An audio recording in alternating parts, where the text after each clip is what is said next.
Arvind Kejriwal speaking before he heads to Tihar jail. This is his address. Listen in. आज आपका बेटा दोबारा jail जा रहा है, इसलिए नहीं कि मैंने कोई भ्रष्टाचार किया है, इसलिए कि मैंने तानाशाही के खिलाफ आवाज उठाने की जरूरत की है। इस प्रचार के दौरान एक सबसे बढ़िया बात यह हुई कि सारे देश के सामने प्रधानमंत्री श्री नरेंद्र मोदी जी ने यह कबूल किया कि उनके पास मेरे खिलाफ रत्ती भर भी सबूत नहीं है। हम कहते थे ना, जब भी हमसे पूछा जाता था कि भाई ये कह रहे हैं 100 करोड़ रिश्वत ली, 100 करोड़ रिश्वत ली, वो 100 करोड़ कहां गया? 500 से ज्यादा जगह तुमने रेड मार ली, कहीं चवन्नी मिली हो, अठन्नी मिली हो, 1 रुपया मिला हो, कहीं हमने खर्च किया हो, कहीं कैश पड़ा हो, कहीं लॉकर में मिला हो, कहीं स्विस बैंक में मिला, कहीं चवन्नी नहीं मिली, तो पैसा कहां गया? तो एक टीवी चैनल के इंटरव्यू में उस टीवी वाले ने मोदी जी से पूछा कि प्रधानमंत्री जी, ये केजरीवाल चारों तरफ कहता घूम रहा है कि आपके पास उसके खिलाफ कोई सबूत नहीं है, आपके पास उसके खिलाफ कोई रिकवरी नहीं है, फिर आपने उसको गिरफ्तार कैसे कर रखा है? पता है प्रधानमंत्री जी ने क्या कहा? प्रधानमंत्री जी कहते हैं, मैं मानता हूं कि केजरीवाल के खिलाफ कोई सबूत नहीं है, मैं मानता हूं कि केजरीवाल के खिलाफ कोई रिकवरी नहीं है, क्योंकि केजरीवाल अनुभवी चोर है। चलो मान लिया मैं अनुभवी चोर हूं, तुम्हारे पास सबूत तो नहीं है, तुम्हारे पास रिकवरी तो नहीं है, तो यूं ही डाल दिया मेरे को जेल में, बिना सबूत के डाल दिया मेरे को जेल में, बिना रिकवरी के डाल दिया जेल में। देश के इतिहास में 75 साल में सबसे ज्यादा बहुमत से आई हुई सरकार है। एक बार 70 में से 67 सीट, दूसरी बार 70 में से 62 सीट, 55% से ज्यादा वोट शेयर। इतने भारी बहुमत वाली सरकार के मुख्यमंत्री को आपने बिना सबूत के जेल में डाल दिया। यही तो तानाशाही है कि जिसका मन करेगा मैं उसी को जेल में डाल दूंगा, जिसका मन करेगा उसी को जेल में डाल दूंगा। और पूरे देश को मैसेज दे दिया कि अगर मैंने केजरीवाल को फर्जी केस में जेल में डाल दिया तो तुम्हारी तो औकात ही क्या है, किसी को भी पकड़ के जेल में डाल दूंगा। इसी तानाशाही के खिलाफ लड़ रहा हूं मैं, और इस किस्म की तानाशाही अपने देश को बर्दाश्त नहीं है। भगत सिंह ने कहा था ना कि जब सत्ता तानाशाही हो जाए तो जेल जिम्मेदारी बन जाती है, सबकी जिम्मेदारी है जेल में जाना, इसके खिलाफ आवाज उठाना।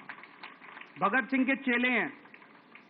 भगत सिंह देश को बचाने के लिए, देश को आजाद कराने के लिए जेल गए थे। भगत सिंह देश को आजाद कराने के लिए फांसी पे चढ़े थे।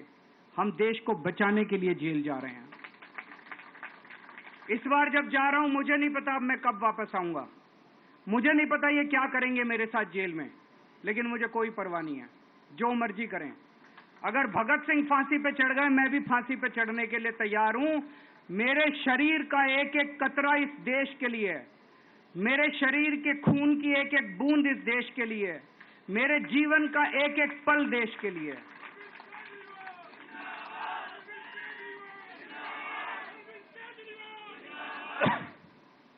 अभी मैं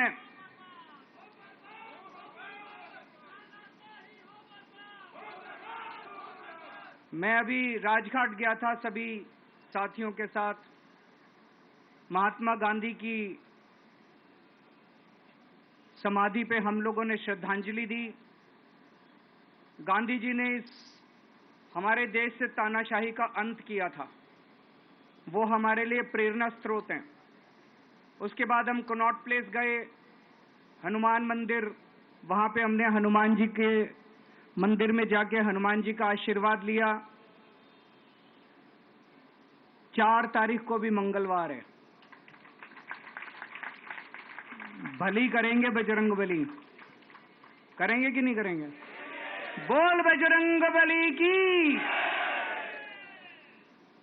इनका नाश करेंगे, तानाशाहों का नाश करेंगे। अपने को किसी व्यक्ति विशेष से अपनी कोई दुश्मनी नहीं है, अपनी दुश्मनी तानाशाही से है। तानाशाही बर्दाश्त नहीं है अपने को। तो 4 तारीख को भी मंगलवार है और बजरंगबली का मेरे ऊपर, पार्टी के ऊपर बहुत आशीर्वाद है, देश के ऊपर बहुत आशीर्वाद है। मैं प्रार्थना करने गया था बजरंगबली को कि हे बजरंगबली, मेरे देश को बचा लो। अभी कल एग्जिट पोल आए हैं, मेरे से लिखवा लो, सारे एग्जिट पोल फर्जी हैं, बिल्कुल फर्जी हैं।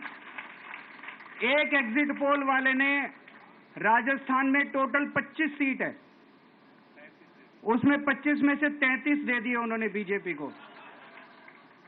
ऊपर से आया होगा भाई बीजेपी को ज्यादा देने हैं, तो उसने कहा मोदी जी क्या याद रखोगे आप भी, आपको 25 में से 33 दे दिए।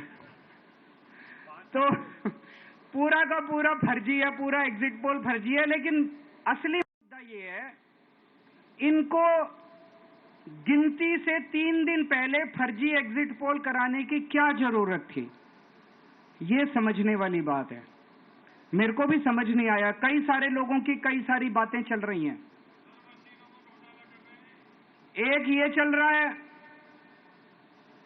कि इन्होंने मशीनों का घोटाला कर दिया, लेकिन मैंने संदीप पाठक को भी बोला है और मैं सारे इंडिया गठबंधन की पार्टियों को बोलना चाहता हूं, अपने अपने काउंटिंग एजेंट को बोल दो, पूरी तरह से सतर्क रहे।